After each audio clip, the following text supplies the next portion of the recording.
அப்போது சவுக்கு சங்கருக்கும் எனக்கும் என்ன சம்பந்தம் என்பதை கொளத்தூர் தண்டராஜ் சொல்ல வேண்டுமா?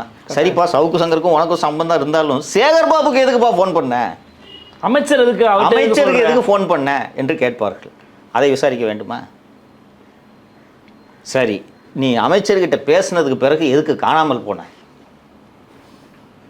ஊட்டிக்கு சென்று இங்கே தங்கியிருந்தாயே, யார் உன்னை தங்க வைத்தது? கொளத்தூரில் கவுன்சிலரின் கணவர் மாமன்ற தலைவர் அது ஜோன் இருக்குல்ல, அந்த ஜோனோட தலைவர், அவருடைய கணவர் மகேஷோடு நீ எதற்கு ஊட்டி சென்றாய்? இந்த ஆடியோ வெளியானதற்கு மறுநாள் நீ எதற்காக ஊட்டி சென்றாய்? ஊட்டி சென்று ஒரு வாரம் தங்கியிருந்து விட்டு இப்போது வந்திருக்கிறாயே, உனக்கு என்ன வேலை? ஃபஸ்ட்டு அமைச்சர் நம்பர் உனக்கு எப்படி தெரியும்? சவுக்கு சங்கர் சம்மந்தமாக அமைச்சர்கிட்ட எதுக்கு ஃபோன் பண்ணி ப்ரெஸ்ஸில் சொல்லிடுவேன்னு நீ ஏன் சொன்ன? அமைச்சரை சொல்ல மிரட்டுறாரு. ஆமாம், அதை ஏன் சொன்ன?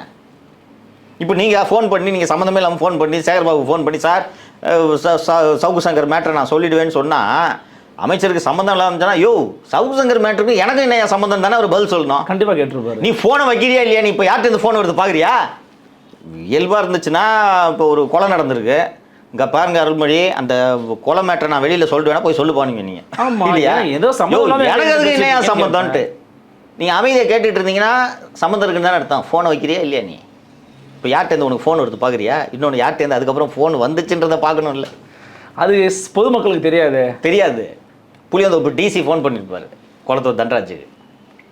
பிறகு அங்கே இருக்கக்கூடிய பதிவுகளை எடுத்து பார்த்தால், புளியந்தோப்பு டிசியின் கீழ் பணியாற்றக்கூடிய காவலர்கள் தண்டராஜ் வீட்டிற்கு சென்று அவர் ஃபோனை பிடுங்கி சட்டவிரோதமாக இந்த ஆடியோ பதிவை நீக்கிய விவரங்கள் எல்லாம் வெளியே பதிவு செய்யணுமா சிபிசிஐடி?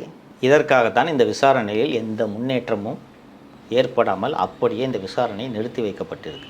இவ்வளோ இன்வெஸ்டிகேஷன் நீங்கள் வெளியிலேயே முடிச்சிட்டீங்க.